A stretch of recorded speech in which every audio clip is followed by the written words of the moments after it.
Yo, what is up, everybody? Welcome back to another week of the GZ Chop Shop podcast. I am your host, Project Itachi, joined by my good friend and co-host, War Nurse. And this week, we're just going to have a little bit of fun this week. We say the last few weeks, but honestly, for the last few months, I think we were diving deep into the muck of the tech industry, the gaming industry. We were revealing some conspiracies and we were going down some rabbit holes. Kind of like Alex Jones of fucking gaming. It was getting a little much. Yeah. So let's go back to our roots. Before we actually started recording this episode, you were talking about before you came on the GZ Chop Shop. Wait, what? Oh, I thought you said before we started the show, I thought we were talking about how if I died, I'm saying it's okay. I'd be mad that you would use AI to synthesize or recreate me, and I'd be even more mad if you found some newfound success with my AI counterpart. With the AI counterpart co-host. But no, when we were talking about way back, because I think we're well over 100 episodes. We're pushing almost 150 episodes now. And when you came into the GZ Chop Shop, I hadn't even broken 100 episodes yet. But in the beginning, it was all about, just strictly gaming. We did talk about the news, but we were very, we didn't dive deep into things. We just kind of grazed the surface of it and how the show has evolved to what it is now, where we're getting into the muck. Thinking about that not too long ago, how we used to just kind of be gaming and some anime and comics occasionally. Mm-hmm. And then we have so many episodes that are going over AI, internet technology, solar flares for some reason.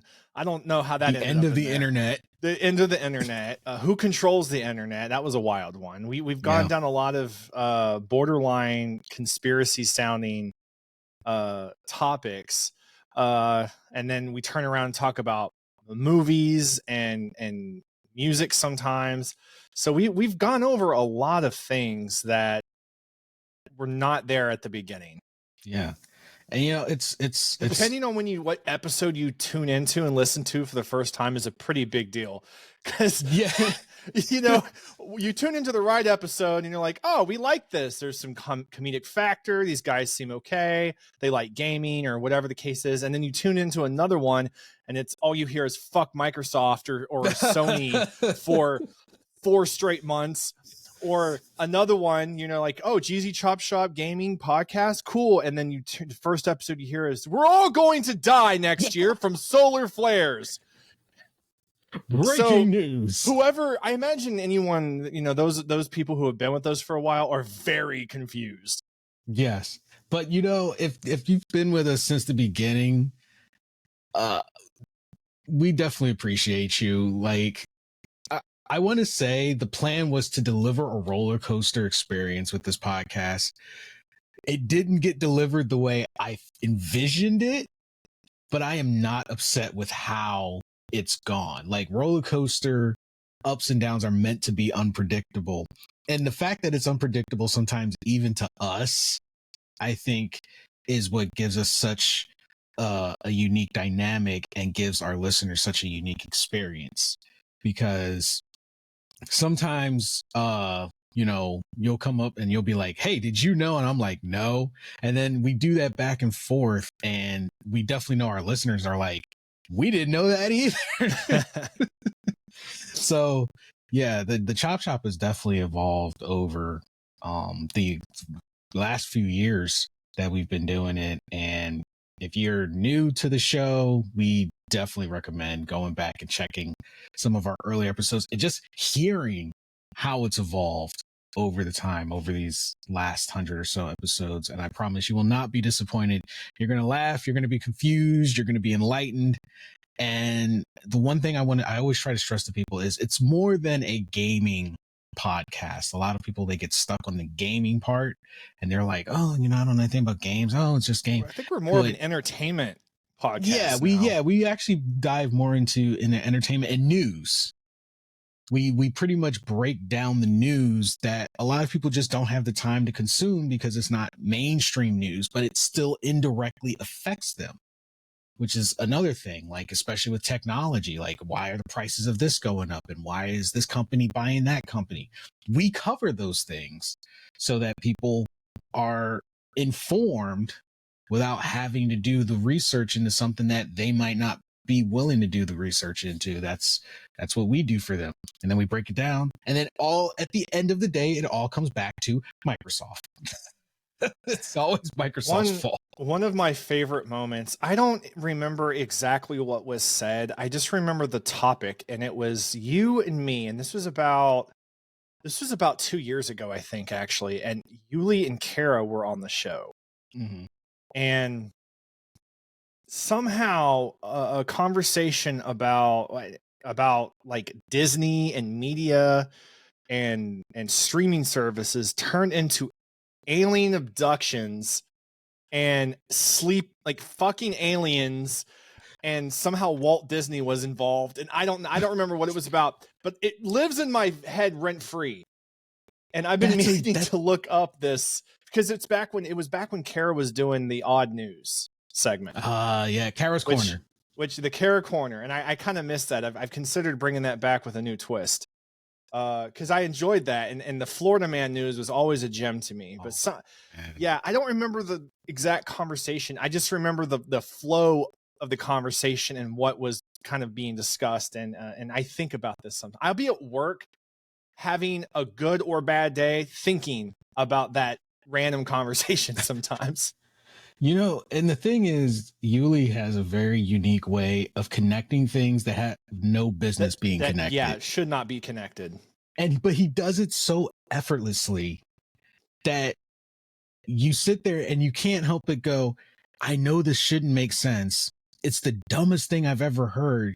Yet when he says it, it makes sense. Why does it make sense? You ever watch an episode of South Park and you're seeing how Eric Cartman's doing the most ridiculous bullshit? Mm-hmm. It's offensive in every way. Yet, on some level, you get where he's coming from. Yeah. That's how I feel about Yuli sometimes. That's Yuli. Connecting dots, and it makes me so angry. Yeah. Yeah, that's 100% Yuli. But yeah, like I didn't see the show still going at this point. When you're starting a new endeavor, you hope that things will progress. But if someone comes to you and goes, okay, in like 5-10 years, where do you see it? You really don't know. Like most people their answer is going to be, I hope. They're not going to be like, oh, I'm going to be at, XYZ. You just are like, I hope I'll still be doing XYZ. So, because I asked you, before I hit record, I was like, what episode number are we on? And it's at the point, like, when you're in the double digits, you're like, oh, it's episode 10, episode, 20, which, by the way, statistically, most people that start a podcast endeavor, even though there's tons and tons of podcasts out there, most that start don't go beyond their 10th episode. Statistically, a lot of people give up by their 10th episode because they didn't realize how much work goes into it, how much time and energy, is required to create a podcast. And they usually opt out after the 10th episode. But the shows are still out there adding to the plethora of podcasts that exist. But if you find out a lot of them, they're not in their 10th episodes, and not many people are going to make it to like the Joe Rogan level of like thousands of episodes, where they can turn it into a lucrative career. And for me, I think the only reason I was able to keep it going is because I was able to shift focus a bit. Like, I love gaming, and I was like, I wanted to create something that help me connect with people in the community of gaming. And did I want it to become this lucrative thing? Absolutely. Everyone who starts an endeavor, I believe, in some way wants it to be, a monetary gain in some way. But I think if I made that my main focus and kept harping on that, we wouldn't be in our 100th or whatever episode. I think I would have bowed out after 10, because we're a very instant generation. Like every generation now is used to the microwave generation, everything instant. And I think that's like a wrong approach with something like podcasts, because if you don't love what you're doing and you're doing it because you enjoy it, then it's not going to get anywhere, and you're not going to be motivated to do it. And I had that approach for a little while, and it wasn't affecting just the podcast, like how I wanted to approach the show, but like also why I started not enjoying games. I started not enjoying certain shows, and I was like, man, what is going on? It's because I had lost my way, and I was like, let me just do it because I want to, because it's fun. And here we are, up in the hundreds, to the point we don't remember what number we're at. We're like, it's 130 something. I forget what day of the week it is sometimes, so it's not a surprise. But yeah, today definitely want to go back to like what our roots of the show was and just talk about some games. And one of the ones that has sucked me into another black hole, you pretty much called it. You were like, all right, see you in like 2 weeks, is Cyberpunk. Dude, hats off to Cyberpunk for having such a rough start on launch and getting so much just pushback and understandably negative responses, to turn it around a few years later and almost be a different game with a whole new feel. Yeah. I haven't played the DLC yet, but you have, and I've heard a lot from you and people online and things that I've seen. So let's hear it, man. So I would say this: if you were one of the people who refunded Cyberpunk in the early days, get the copy, get it back. This is the game that they wanted to release originally, but the investors rushed them, the gamers rushed them. So we got probably Cyberpunk, when it was released, was alpha. I'm 100% calling that was Cyberpunk alpha. That was the bare bones, what they could give us and legally charge us for. But Cyberpunk Phantom Liberty is the game CD Projekt Red wanted us to have. And it's completely, the game is completely different. The city feels more alive. You're actually living in the future now. Like before, the cyberware system didn't feel as fleshed out to me. Like, I didn't feel futuristic. Yes, I could go around, find good weapons, find good cars, find good, cyberware, but I didn't get to feel like a digital hacker. Like, net running is a huge thing in the cyberpunk world. Board game, in the anime, but the game, it didn't feel like I could be a net runner, and that's my thing. I'm a huge tech head, so in a game like Cyberpunk, being able to be a net runner sounded amazing. I can look at something and hack it. I can look at a person and hack them, but it was very limited. And unless it was a combat hack, it really was no point. So I didn't get to really be the net runner that I envisioned myself being when they announced the game. Phantom Liberty has completely changed that. I mean, before, it leaned more to run and gun, action oriented. You were having a good time. Now, Phantom Liberty definitely rewards you for being a net runner. I mean, the way I play the game, and I'm thinking about streaming it at some point just to show how much net running is fun. It's not everyone's kind of play style. Like, if you love to run and gun, you can still run and gun.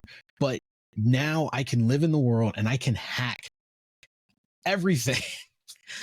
You could be walking down the street and I look at you and I'm just like, you know what? I feel my inner Yuli taking over. I'm going to hack you with 3 different hacks and then knock you unconscious, because now they've set the trees where, like, if you combine certain hacks, they have an ultimate effect at the end. So, like, I can wipe your memory, then I can blind you, and then if I deafen you with my 3rd hack, and all three of those hacks are combined, it automatically knocks you out. And the only thing that doesn't work on is bosses. So enemies who are a higher level than me, and I'm like, ooh, yeah, you could probably one punch me. I just combine hacks and knock them out. And I love that. And I don't always have to use like violent hacks. Like I have a stealth netrunner approach. I was telling Burn the other day how I pulled up on a side gig to an Arasaka factory, and I was supposed to go in and get this information. The whole factory's got guards, robots, cameras, turrets, everything. I pulled up in my car. I looked at one camera, and then I took over control of that camera. And without even stepping out of my car, I took out every single guard in that whole factory. You're not even playing the game. You're walking through the game. Like I took everyone out. I was using a contagion virus, so when one was infected, they spread the infection. I was Man's a bioterrorist in this game. I was short-circuiting all their robots. I took over their turrets and put them on friendly mode. And they were looking for me, but they couldn't find me because I was sitting in my car across the street. All I needed was one camera and I was in their system. And I love that because after I took them out, I just walked in the building, got what I needed, took all their weapons, opened up all the goodies, and walked out. Never once had to fire a single shot. And they've made so many nuance changes that are amazing, like to the optical camouflage system. Now I don't have to be like, okay, let me turn on my camo, run up and sneak attack someone. Just for ducking and running, my camo activate automatically. I can do my little ninja run and sneak up on people. I can, I think they call it the shinobi sprint because there's a lot of Easter eggs in the game. So I do my little shinobi sprint and then I disappear. I sneak up, I take someone down. And the whole time they're trying to track me, they can't because I'm systematically taking them out. They've implemented face changing technology in the game. So if the cops are onto me, I can digitally change my face, which is a perk you pick up in the story. And it's like, oh, you're looking for this version of me. Let me change my face. Now who are you looking for? It's like, they brought technology that we would expect in that time. And now it's in the game. Like, I want to say there's almost nothing you can't do. Like, you can do everything now. Like, someone's driving down the street and they hit your car. You could hack their car and take over. Or you can blow up the car. I was hearing a lot of gamers that have played Cyberpunk since it came out that used mods quite a bit, saying that mods aren't really a necessity in the game like they were. Yeah. I think the mods now would be more just personal preference, maybe cosmetic, than necessity. Because it seems like CD Projekt Red heard what people wanted. They added it to what they already wanted to give us. And they delivered us a completely new experience. And the Phantom Liberty story is just freaking amazing. I mean, it's a spy thriller, like literally a spy thriller. Phantom Liberty sounds like a Metal Gear Solid game. Yeah. You can approach it. That's the taste it gives me. Yeah. There was a part in the game that I did yesterday where I had to play poker to get information.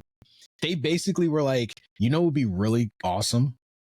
What if we added Casino Royale, but you were James Bond? And I'm sitting there playing poker, against these people trying to get this information and at the same time copying their identity for later use. Like it's an intense spy thriller that adds a new ending to the game.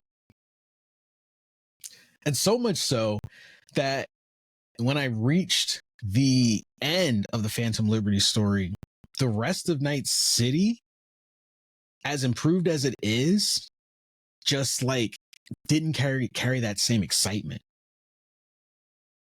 It's like okay, Your old life is boring. yeah, like, oh gosh, back to this normal life. Oh, I guess I got to go rob some people. But no, like it was Have to go back to regular crime. go back to regular crime. Oh no. But no, like Dogtown is a very uh enjoyable experience for being the slums. Just everything that happens in Dogtown is high octane, never ending action. It's a lawless town. Every man for themselves. Anything goes. Airdrops. So there's always gunfights going on.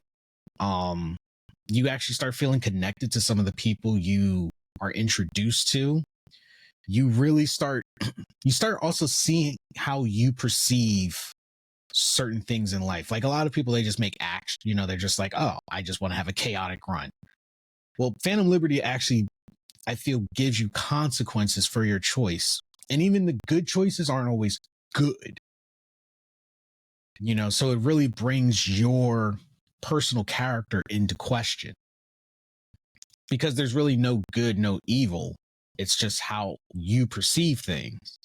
And you really are given the choice to show where you stand on these things, which will determine, one of these new, I think, 2 possible endings that they've added. And I found out that despite, like you guys always think like, oh, I'm a nice guy. The way that I've handled things in Dogtown with the way I actually felt about it, I found out sometimes I can be a cold bastard with some of my choices. Games show us that other side of ourselves we didn't know existed.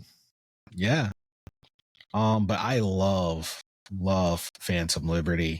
Some of the new weapons, there's a sniper rifle that you get in the story that is just plain sexy. It's a tech rifle. It's called this Race Tsunami. There's a new tech brand, Tsunami, and I just love that sniper rifle. I love it. It fits with my net running. I'm 100% for it. So yeah, but if you guys can't tell, I love Phantom Liberty. Cyberpunk is an amazing game. If you stop playing it, go back to it. If you're like, oh, I don't want to buy the DLC, you can still enjoy the updates without the DLC. 2.0 is absolutely free. You just won't have access to the story and you won't have access to Dogtown. And I think some of the new weapons.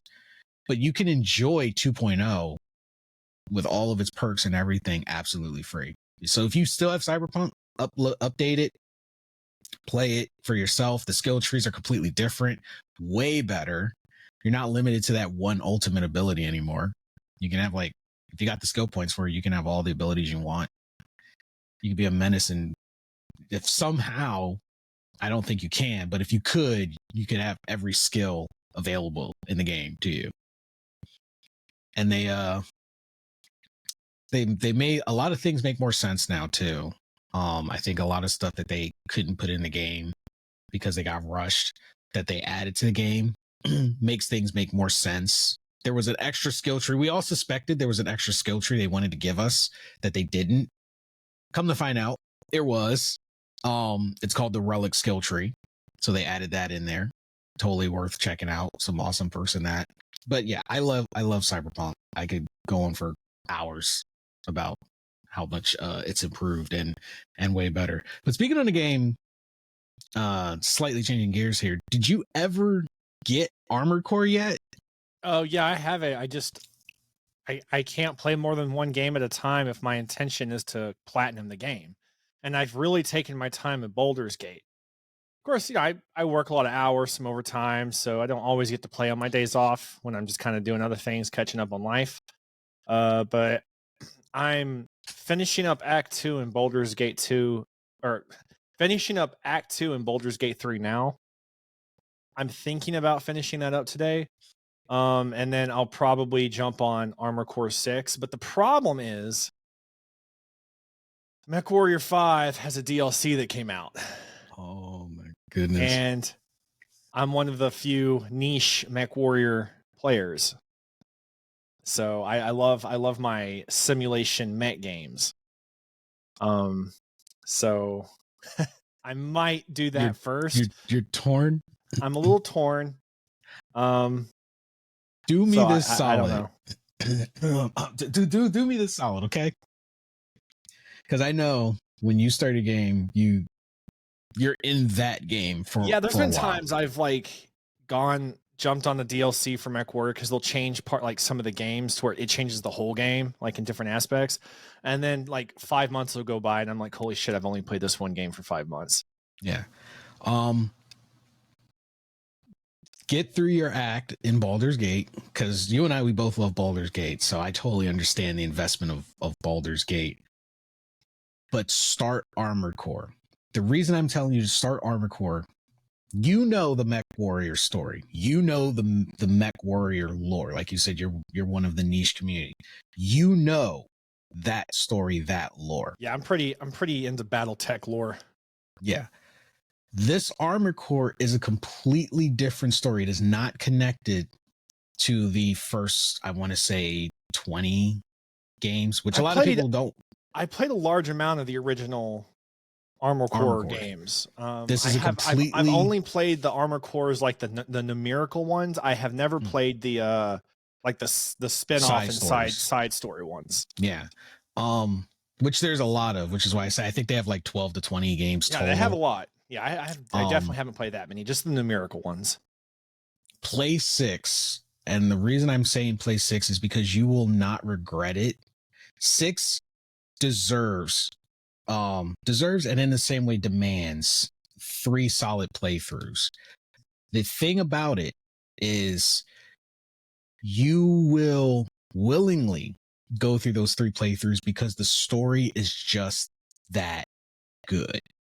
The customization is amazing, but the story is good. For never seeing any NPC character in that game, I have not felt so attached to anybody in a video game that way since like Tales of Arise, which was like 2020.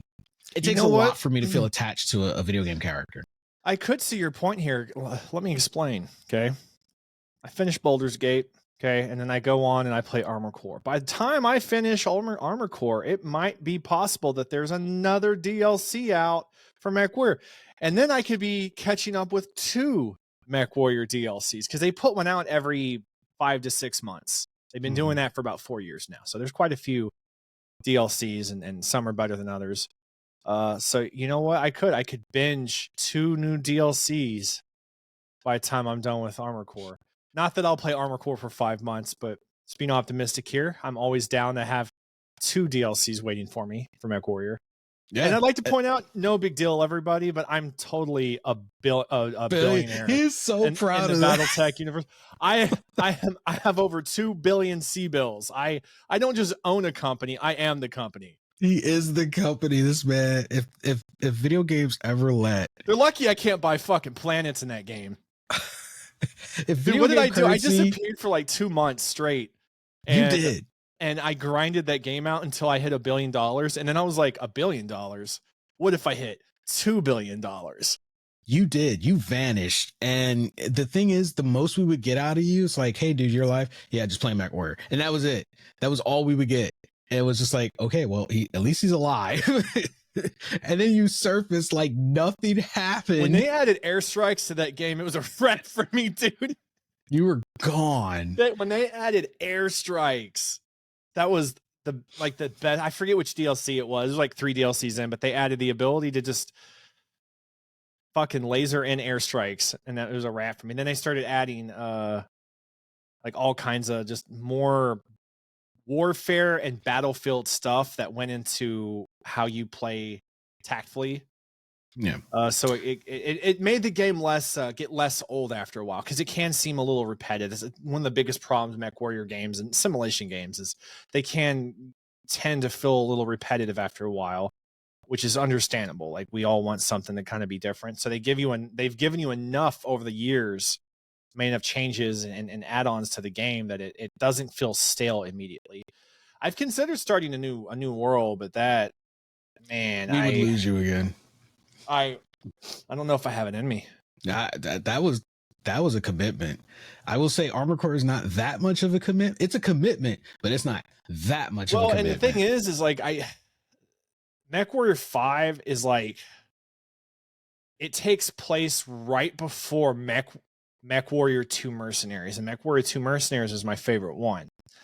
So there's a lot of mercenary companies and clans that are starting to appear in the Mechwarrior 5 universe that were in Mechwarrior 2 and Mechwarrior 2 Mercenaries. So it's really cool seeing like all this stuff start coming together. So I'm really hopeful that we're going to see the clan invasion. I don't expect anyone to know what that means, but it's a problem. So I'm looking forward to it, because now in this game, you can be doing a mission and you can get invaded by other mercenary units. That's a new thing they added to the game. You'll be minding your own business, doing your mission, and you'll get a transmission, and it's like, and you're like, what is that? What is that? Eagle 5, and just like fucking shit blows up, and then they land, and then it's a whole thing, and you're like, Jesus Christ.